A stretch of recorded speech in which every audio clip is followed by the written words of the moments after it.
All right, Peter Thurgood, it's official. Biden's on his way in, Trump's on his way out. Peter, what can we expect? Well, I think I mean we're coming to the May of 1940. You know, there was the fake peace after the invasion of Poland in 1939, and it took the Germans a little longer to knock off Poland than they hoped. And the people in France and Belgium, they said, well, maybe this is not going to be so bad. We're all going to be okay. Spring was beautiful, and then all of a sudden, through the Ardennes came the Panzers. I think through the mist of Washington, you're going to see the Republican opposition to this administration, particularly in the Senate. I think there's going to be a brutal battle to get some of these nominees confirmed, and full scale conflict is going to start probably pretty shortly. Thurgood, any optimism? I mean, there's so many issues the country needs to come together on that seemingly Republicans and Democrats would agree. You know, obviously COVID, the economy, but infrastructure, even some agreement on the environment and where we need to go. Is it all dark clouds, or is there going to be an opportunity to work together? Well, there's got to be, and I, although I fear Peter is right about the first round of battles, which will be these cabinet confirmation issues. You know, he's somewhat at the mercy of what looks like a Republican majority in the Senate, depending on how the Georgia Senate races come out. And he's got to try to preserve his political capital for his agenda as opposed to these nominees. So hopefully he can get as many of them in place to get critical mass in terms of leadership at the tops of the agencies. But he's also got to explore ways to demonstrate to McConnell, the Republican Senate leader, that there is a price to pay for inaction. And thus far, McConnell has had no shame about carrying that label when there's a Democrat in the White House. So I fear that we may be in for a difficult stretch here, but I think we have to hope that McConnell's ready to try to appear as he wraps up his tenure in the Senate, to be someone who can actually do the job of policymaking as opposed to being a roadblock. Peter, any hope for that happening? Well, I mean, we'll have a quick demonstration with the passage of the budget bill, whether the compromise 900 billion gets cleared, and whether there's actually is a second bill. I don't believe it will be. I think everyone understands, you know, that no matter what the rhetoric is, this is it. And if that gets passed, we'll see what happens. Another tip-off might be the Trump veto.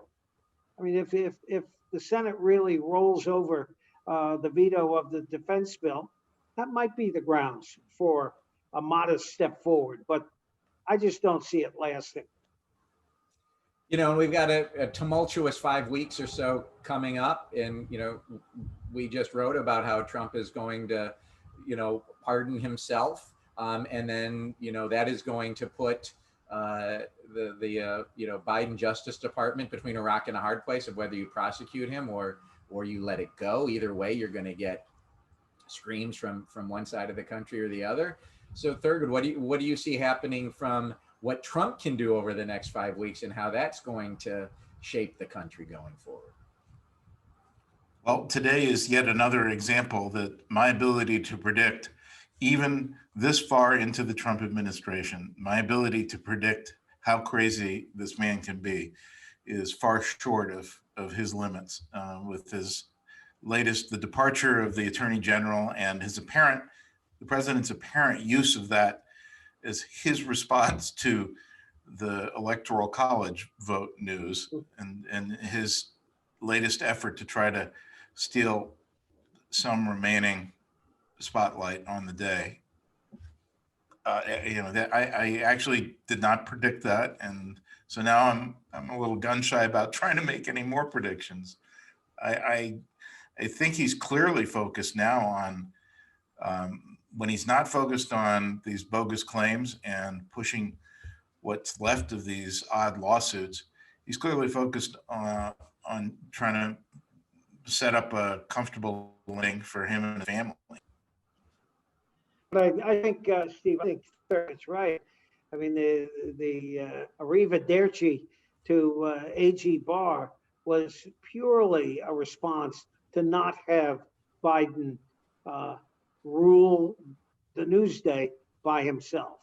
And I think that's going to be true throughout, which is going to make January 20th a very interesting day. So then we'll close on this.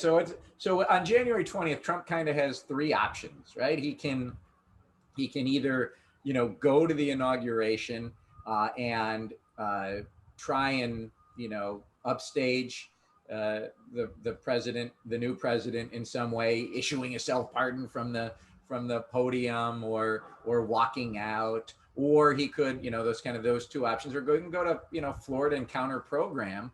Although I used to think he would never go, but then the question is, the spotlight's not going to be on him, and people aren't going to do a split screen between the inauguration of a president and, Trump's, counter programming.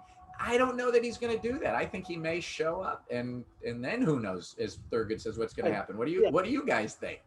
See, my feeling is that this guy, for all his lunacy and his really vile behavior, he understands that if he's in Florida, he could just as well as be on Mars. Nobody, the networks are going to send the C team down there. No one's going to cover him. He'll be out of sight and off the news. He'll be in DC. This is where the action is. This is where he's hooked up intravenously to the news feed. He's going to be here. Thurgood?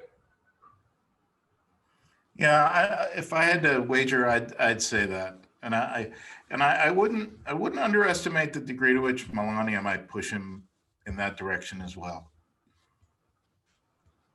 So if we have to sum up, 2020 as we head into 2021, we've got Trump out, Biden in, and the vaccines, on the way and actually being distributed and people being immunized. So I'm hopeful. We have to have a better 2021 than a 2020, right? Peter, even you'll agree with that one? I do agree with it. I think I do agree, and I think the Biden team needs to be tough, but they need to govern with an iron hand where necessary. And I think the vaccine is really good news, and that by late March, early April, besides us geezers getting it, there's going to be good news. So let's hope for that, and move on with getting the republic back in shape. I agree with that, but I do think the next chapter is going to be this development with OAN and Newsmax, and now we're looking at the evolution of three networks battling for that extreme view, and the ability of the administration to try to maneuver with that noise in the background, Republicans vying to try to pick up the mantle of leadership in the party with that battle going on is going to set up a new dynamic. I'm not sure it's going to be a very positive one because of the divisions that already exist in the country. However, as crazy as that will be a vast improvement over what we've been experiencing this year. Well, we have something to look forward to talk about in 2021. That's for sure. Thanks, guys. We'll talk again in the new year. Happy New Year.